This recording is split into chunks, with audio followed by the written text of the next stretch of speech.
film today is about agoraphobia, how you can address it, how you can look for the causes of it, and how you can move forward.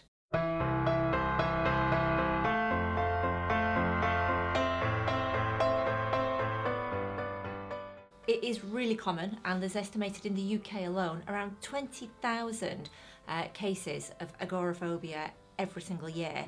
And interestingly, 2/3 of those sufferers tend to be women. So it's more common in women than in men. However, what we know, just like any phobia, that no one's actually born with agoraphobia. So what we know is that something has happened in your life to create it and has created a need in you to protect yourself from something in the outside world. Agoraphobia can affect people in many different ways. I think most people think that someone is just confined to the home, but actually it's if someone can't go to a crowded place, they can't go to a shopping centre, they can't go on public transport. The end of the scale is actually being trapped in your home and not wanting to leave, because it's just easier to stay in at home than face the outside world and just become anxious. Now, when people turn to us for help, that's usually because they've tried numerous avenues of help and they feel that they're helpless or that they can't overcome their agoraphobia. Now, the fact is that if you're not born with it, it means that you don't have to live with it for the entirety of your life. However, people believe that they're broken or they can't get over it because a lot of people have had a significant amount of therapy that hasn't been successful, and then their assumption is that it must be them that's broken. However, what we'd like you to consider is that if you've had a lot of therapy, it's not that you're broken, it's just that the person that you've been to see hasn't yet found the location or found that trigger to be able to resolve it for you. So it's not actually you, it's just the therapist for some reason, and it doesn't mean that they're a bad therapist, it just means that they haven't actually come to grips with what your issue is. So the answer to that would be to try other therapists and other types of therapy. And essentially, a lot of people with agoraphobia who can't leave the home, they have therapists come to see them. And again, the more sessions you have and you don't make any progress, you can understandably feel that you're absolutely broken and you just have a sense of acceptance that this is your life. But the problem is that isn't the case, because a lot of therapists can only work on what you tell them. That's true. So essentially, if you're giving them information saying, well, I can't do this, I can't do that, and so on, a lot of the times they will work on the symptoms, and you can work on symptoms forevermore, but the way to get over something properly is to look at the cause. And one thing that we know is no one was born being confined to the home. You went out to the home as a child without anxiety.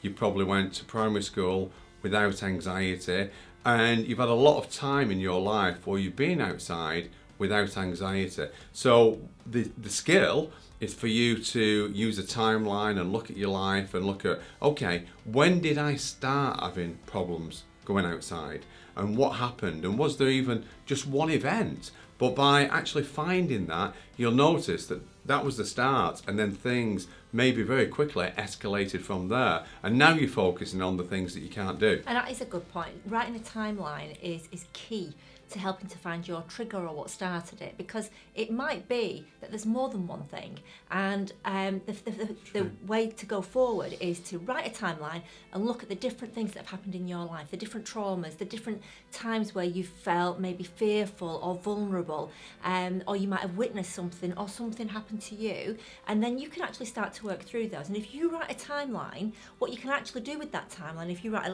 a timeline of negative events in your life, you can take that to a therapist and say, look, I don't know why I've got agoraphobia, but what I do know is that these events happened in my life.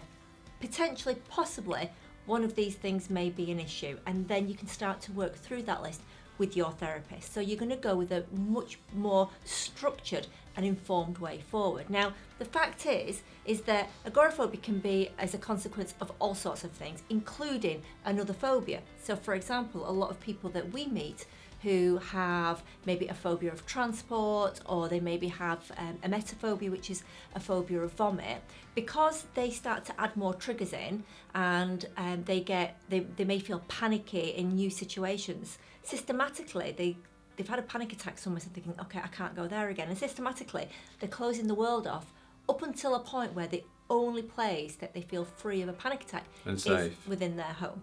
So it's really important to try and understand, is it something else? Because to be fair, actually a fear of the outdoors per se isn't usually to blame. It's because of something that happened outside of your home, and therefore you only feel in control and safe within your four walls. So there's a little bit of detective work to do, and that is the way that we approach agoraphobia. We approach it by looking for when did it start, what could have happened, and what was your perception of it. And then we slowly work on changing your perspective of each event. And don't get swayed in that you might think that something happened and think it can't be that. Work through every negative life event, because you'd be surprised at the different things that we hear that ultimately lead to people becoming confined to their homes. It can be very surprising that you can have an event in childhood, and that event at the time didn't have a big bearing on your life, but then something happens, in your teenage years, your early 20s, or as a young adult, and that whatever happens at that point links straight back to the childhood issue. The two then connect, and then that becomes a major problem. So often people look in the wrong area. In our experience, most of these things start around the school years. Yeah, so that's the way to overcome your agoraphobia. The way to move forward is to, number one, write a timeline to look at all those negative life events that could have led you then to feeling vulnerable outside of your home. The next thing to do is to seek therapy through an outside source. That will be cognitive behavioural therapy. If you've had some sort of a trauma, then EMDR is a great therapy, psychotherapy, counselling, to help work through those life events. And you can also do that yourself as well as, so that it's a combined effort, in that you will start to challenge your perception of those life events. Because if something happened to you when you were 10 years of age, then you will have seen it from the perspective of a 10-year-old, which is why today as an adult, it doesn't make sense. So you kind of have to pull it apart. So you have to look for evidence as to why the belief that you had or that you created back then isn't actually true. And then you have to look at all the times that you were outside and you've actually been safe. And the fact is if it's panic attacks that stop you from going out, then you have to discover what is the cause of that panic attack, because you're not having panic attacks randomly. There's something that's triggering it. So look for evidence as to why what you believe is not true. Don't blame the outside. Don't blame outdoors for you having felt vulnerable or fearful, because what we know is that the outdoors won't have actually done anything to you. And if anything, that's the place where your magic has happened. That's the place where you've had adventures and fun and laughter and seen people and done things. And a lot of your memories, or your fun and happy and lovely memories, will be orientated from outside. If it was really that unsafe going into a crowded place, if it was unsafe going to a shopping centre, going on public transport, no one would do it.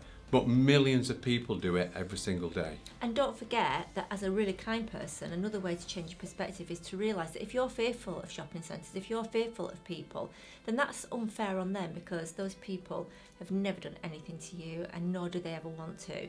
So appreciate that as a nice person, it's unfair to blame people and places for something that they never did to you. So it's all about changing your perspective. It's about getting a bit of therapy maybe to help you change that perspective. And allowing your therapist to look into the right area, so you're not spending session after session dealing with symptoms. You've got to look for the cause, and the best way of doing that is utilising a timeline. So as I've already mentioned, it might be that panic attacks is the cause of your agoraphobia. If that's the case, do take a look at our YouTube channel, because we do have a film about panic attacks. It might also be as a consequence of post-traumatic stress disorder, which we also have a film for PTSD on our YouTube channel. It could be about transport, so do take a look. You might just find the answer to the cause of your agoraphobia.